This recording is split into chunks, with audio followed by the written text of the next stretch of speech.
In this module, we will review aspects of your life theme, review tools to process emotions, introduce the tree of life and its counterpart, and deep dive into triggers, traumas, and reflexes.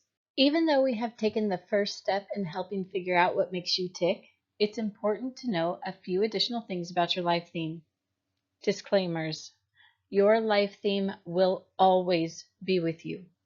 Now, this isn't a bad thing. Remember, it was designed for your protection.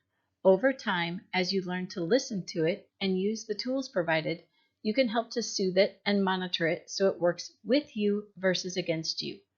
It will run on some level every single day, and your job is not to dismiss it, but rather to find out where it's running and to use the information it provides to you wisely. I want you to think about that muck that we talked about and actually going in and diving in after the child every day. It's playing under there, it's hiding things under there, it's hiding like the next big breakthrough under all of that yucky muck. And so your job is to go and find that inner child, find out where it's hiding every single day. Now, knowing your life theme, while it does answer the loop of why, such as why do I act like this? Why not me? Why do I deserve this? Why am I here? Even though we've answered that why, it does not mean that it's still not going to run. But you can learn to help yourself by healing the pain, harnessing the information that your life theme or your younger self carries, and handle the situation by bringing humor to your own humanity. Now let's take a look at what is commonly called the tree of life. Just like we have a tree of life that is all positive and beautiful, we also have a toxic tree made up of our own subconscious programming. Since this module and this course is about the shadow self, we will be focusing on the toxic tree. Again, we all have one. Whether it be the roots, trunk, branches, or leaves, when thinking of your subconscious mind and how your life theme works within your life, I want you to also think of this tree. The roots represent the past records, be it evolution, stardust, conscious record, past lives, DNA coding, basically the winding web of matter from where you came. Of course, these roots can have an effect on your life, but the majority of what you're holding on to are the meanings you have created in this particular journey. So that is where we always focus. The base of the trunk is where the seed of doubt was birthed or emerged when you first questioned your mission. From there, you found reason to reinforce your meaning, and you built a strong foundation or a trunk out of this toxicity. Eventually, triggers were born and created branches, and circumstances became leaves, and situations were like the rank little blossoms that you felt a need to eliminate. Now, I know we just got done talking about that other tree and how I was telling you that the roots are like the toxic part, but honestly, I didn't want to build an upside down one or turn this one upside down. So, here is an example of a negative subconscious patterning that most individuals have. Just pretend like it's upside down. Of course, the words, emotions, circumstances will vary from person to person, but in general, we have a toxic tree that, if left alone, will default to a relatively undesirable pattern. So imagine this toxic tree is running through your nervous system like a dull ache that never really leaves. What happens when the wind blows and brings a specific situation to your attention? Just to be clear, technically this is a good thing because it helps you see what you no longer want in life. However, if you aren't equipped to figure out how to redirect your attention to what you do want, then your down spiral begins. It begins by you becoming consciously or subconsciously aware of a situation. This provokes your nervous system, triggering a certain facet of life where you start labeling yourself or others and thus activating your own life theme.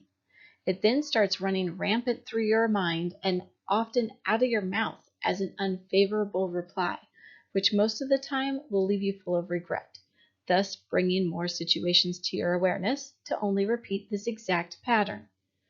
For many, this looping can last hours, days, weeks, months, and even years, not to mention that once your shame spiral or your life theme takes over and spreads itself into the other areas of your life, it's affecting them just as poorly. So let's say that the wind blows one time and it knocks one of the blossoms, which then knocks one of the leaves and then knocks one of the limbs, and then on down to the trunk, and all of a sudden your life theme is triggered. Here are a couple different ways that you can also explore the shadow self without necessarily having to get out a bunch of additional tools. One, we can emotionally flood the system. Now, you did this during your shadow session, and you experienced the journey of going down the spiral and returning to a natural high. During this process, you had the opportunity to reseed your system with new meaning and apply affirmations to your life theme. So you could do this where you go ahead and open up the chakra system to flood it. You could bring some humor into the situation, some laughter in, some new meanings, and recognize your own game and your genius, thus creating new feeling and affirmations that you could implant as new perspective. And then, of course, reinforce them subconsciously by stirring the chakra system closed or doing what we call watering the system. If that doesn't work, of course, go to your emergency dog plan or start up again with your sacred ritual routines. Step 2 is to distinguish the differences that your life theme will often try to collapse and confuse you with. First, let's distinguish the lowest frequencies of the down spiral, that being toxic pain and toxic shame. Toxic pain is more of an incoming hurt. It's a hurt or a heartbreak that feels that it's of someone else's doing. It hurts so badly that you wish for death in some way. Whether it be from a friend, a stranger, you, or God, you simply just want to die. It's the feeling that others wouldn't miss you or others would be happier without you. Toxic shame, however, is more of an outgoing expression. It's when you feel as though you have royally messed up and possibly hurt others so badly that you deserve to die. Maybe you even did it on purpose. This feeling is that you are inherently a bad person and need to save others from you by offing yourself. Others would be better off without your influence around. Both of these stem from an internal judgment and attach us to very negative solutions. When we can recreate judgment from the position of bad, good, right, wrong, to the perspective of work, doesn't work, serves, doesn't serve, then we're able to detach from these emotional triggers, find solutions quickly, and respond neutrally to ourself and others. Step 3 is to embody the information. Have you recognized that your life theme program wasn't bad or good or right or wrong, but rather it was put in place by the best of your understanding at that age and simply no longer serves you and what you want in life? Have you released the pain and shame surrounding it and allowed forgiveness to process through your body for both yourself and your younger self? Have you replaced the bad and wrong mentality of judgment for not only yourself, but also others, and provided forgiveness for all throughout your life's events? Now I want to get you really present to how the toxic talk track comes about and how it sticks to us. So let's just go ahead and I'm going to pick a leaf. I'm going to pick bills. And this bill's leaf, the wind blows, a bill comes in the mail, and the leaves kind of rustle, but the bill is much bigger than I thought. So then I start worrying and panicking, and I think, oh my gosh, they're going to come and foreclose on me, and then I'm going to be poor, and then I'm going to lose my house, and then I'm going to have no money, and when I have no money, I'm going to be a loser, and I'm going to be stupid and out of control, feel untrustworthy, unlovable, and I will eventually be alone. And that is how the talk track goes. It goes quick. It even sometimes jumps over, like we're not always aware of it, but it is always there, and we have to be very present to the talk track and the life theme especially. And this can happen multiple ways. Like I can go over and say that, let's say somebody broke up with me, which is now means that I'm rejected. And if I'm rejected, then that means I'm an outcast. And if I'm an outcast, that means I'm ugly. And if I'm ugly, then that means that I'm stupid. And if I'm stupid, I have no control. And if I'm unworthy and then unlovable, and that means I'm alone. So the trunk is kind of always the same. It's always like those last three that are the ones that are really cemented in. But those leaves and the circumstances and the consequences and the outcomes, the branches, those can all change and be triggered by different things. But they always come back to those last three deep-seated life themes, especially the last one. It's kind of the end of the rope. Now, this is a fairly common theme, which is why I picked it for a tree. A lot of people have the I'm alone life theme. And it's so funny because when you start recognizing these top tracks, you'll notice that people start saying them. You'll start hearing them like it come out of their mouths. They'll say, I just feel so alone right now. I don't know. I was alone today. Yeah, no, I'm going to do it alone. Oh, I don't want to do it alone. I just know I'm going to end up alone. In most in most cases, the most common themes are not enough and worthless. Mine is close to that. Now, here's the funny thing about that. Mine is I don't matter. Ultimately, it equates to I'm worthless, right? And at the same time, that word doesn't run in my head. So I could take, a trauma test or anything else like that where they could present that to me or somebody could find that for me. But if it's not the word I'm saying to myself, I will not recognize it. I will reject it. And therefore, I won't be aware of it and it will keep playing. However, because my word is I don't matter, like I told you in one of the other previous courses, that's where I go with it. And I can totally hear it coming out of my mouth because something will happen and I'll get triggered and I'll go, well, it doesn't matter. Yeah, no, that's okay. It doesn't matter. No, she didn't matter. Yeah, no, he did not matter to me at all. Oh my gosh, no, I don't matter in that situation. No, no worries here. It didn't matter. It's okay. It's totally cool. And the moment that I start hearing that come out of my mouth is when I recognize she's running. My little girl is running and she is hiding, and I better go find her. Because that moment that I start saying things don't matter to me means that I'm probably canceling something out that I ultimately wanted, which means I'm not really connected to myself. I'm not honoring the way I'm feeling, and it's going to escalate until I am forced to go all the way down to the down spiral. Now, whether that down spiral is something that all of a sudden I just crash on and I feel just like, ah, and I have to run and get angry at the world, and then all of a sudden I decide that I'm going to volunteer to go into the doghouse, then I'd rather just not do that. So instead, I try to pay attention to the words coming out of my mouth. Ultimately, every life theme, if we kept going, leads to non-existence, because that's what we're the most afraid of, not existing or even death. Which is why in a state of deep depression, especially shame, that's where you're going to find a lot of people who feel as though suicide is the best option. Take a look at the key of our tree spread out before you. The blossoms represent situational stress, the leaves current circumstance, the limbs emotional triggers, the branches painful breaks, the trunk shaken to the core of limited value or belief, the seed is the life theme of inherent shame, the root is the reflex or the reaction of the pressure imploding, and the spiral of shameful regret, as well as the traumatic state of survival mechanisms. As the slide says, let's play this out according to the wind.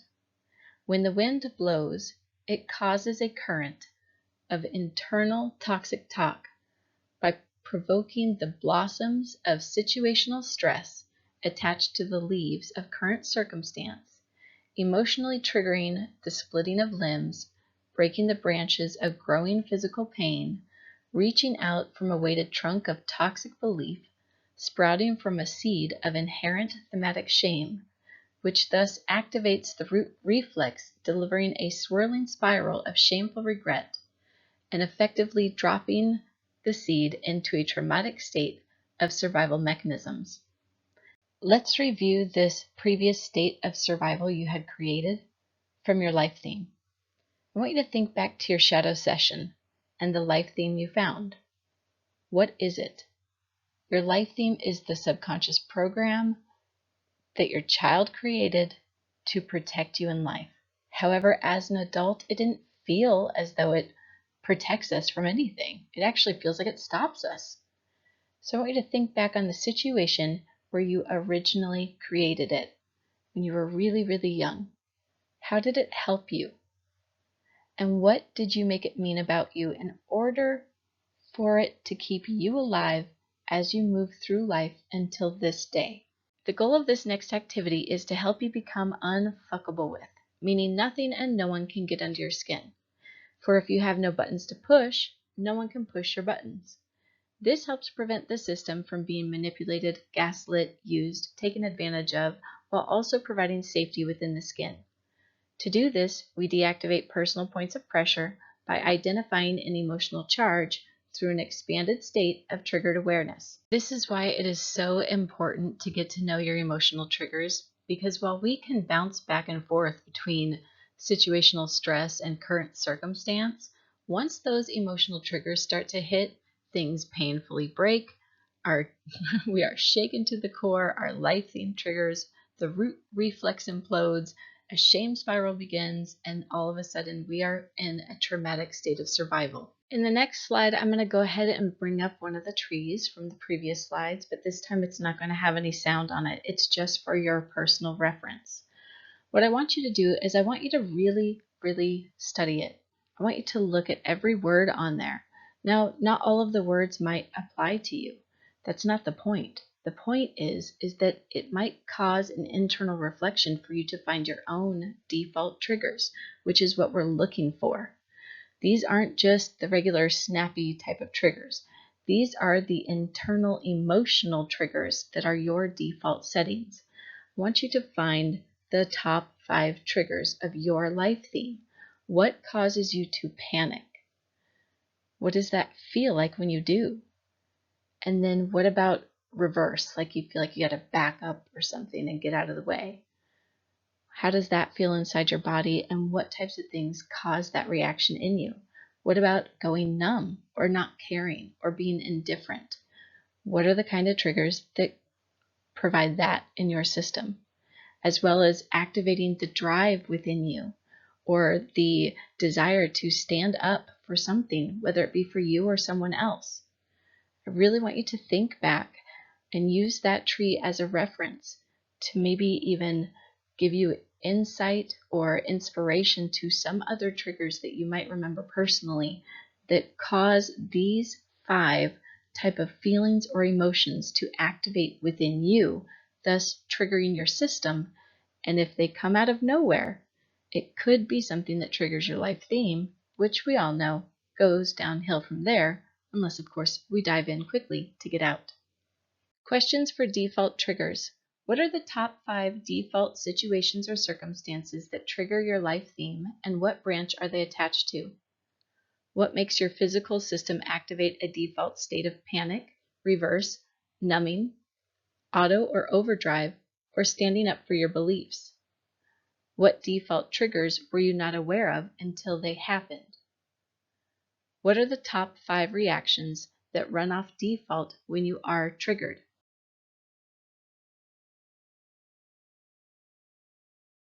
When you have finished finding your default triggers, it's time to look for your root reflexes. Think of these reflexes as something automatic, like the trauma responses fight, flight, freeze, or fawn, or the survival mechanisms force, threat, feast, or fuck, but more of an emotional defense versus a physical defense that often leaves you feeling full of regret. You can refer to these as well, but what we really need to know is what your life theme root reflexes are, because they pertain to your life theme itself. The difference being that with a trauma response, the body is usually reacting in fear of life itself. However, with root reflexes, you're not reacting out of threat, but rather emotional pressure or annoyance.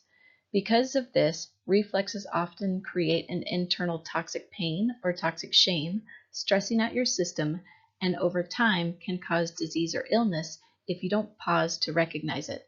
Once these emotional triggers start affecting us poorly, it can seem as though Murphy's Law has been activated and whatever can go wrong will. It's like we just got sucked into this black hole of further decline, feeling as though we're going to implode from the fallout of inherent pressure. When we begin issuing these root reflexes, or what I call reflex regrets, from the triggered ignition of our life theme, we end up delivering one or more of the following. We react or act explosively. We run or escape spiritually. This is where people get caught in a suicide spiral. We retort or snap verbally. We revert or shut down emotionally. We retreat or shy away and shrink. We retaliate or fight physically, or we revolt and spite everyone else mentally. Be careful for these last two, they usually mutate into revenge. Questions for root reflexes. What are the top 5 reflexes your triggers pull out of you? When these triggers are set off, what reflexes are pulled from your system and projected on your external environment? What reflex of yours are you most afraid of? What are the 3 most common reflexes your life theme triggers?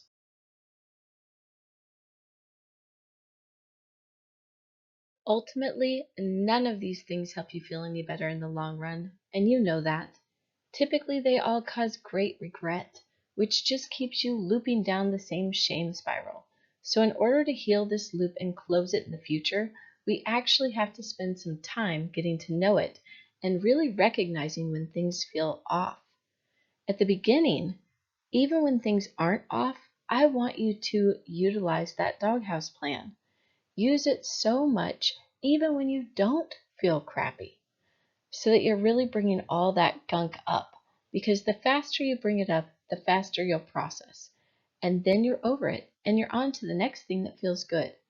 Remember, it's not about failing fast, it's about feeling fast. While we have provided you many tools with how to feel feelings faster, this is one of the fastest ways to do it. You simply speak them out loud, just like you did in your shadow session. Here's what we mean. As we reviewed in a previous course, there are application questions of ascended awareness, beginning with all of these various ways of study.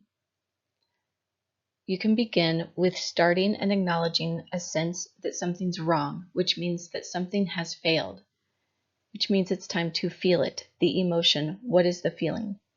Then move into finding it, the event, where did it trigger? After that, fault it, find the reason, what caused the mental break? From there, fact it, the actual fear that was triggered, was it true? Then formulate the meaning.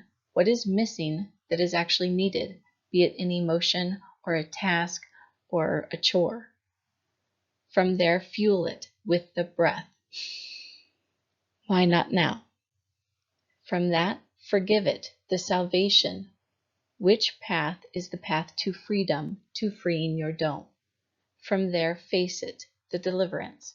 What will best express this in the world out there? And then focus. It's time to recalibrate. Where are we going to now? After that, fuse. Fuse your internal alignment. Who's in? And then fine-tune your listening. What's next? So that you can flow forward into the revival of the here and now. Remember, the way to feel fast is to simply take a deep breath in. Say, I feel at the top. I feel tired. The answer will always be revealed on the exhale, no matter what question you ask it.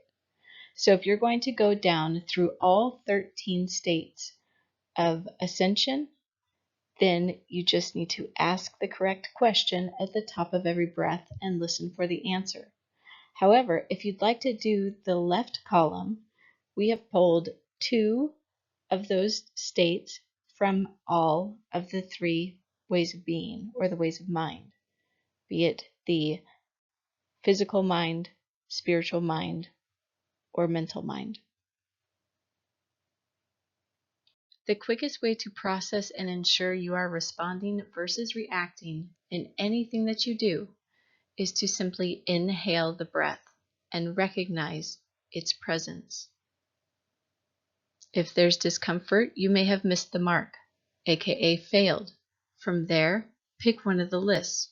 Feel the emotions, fact the truth, formulate a solution, forgive yourself and others, and face your future by flowing forward. For homework, I invite you to go deep into your triggers and your personal responses as well as your reflexes. Remember, your gift, message, and wisdom for all of the world is found down there.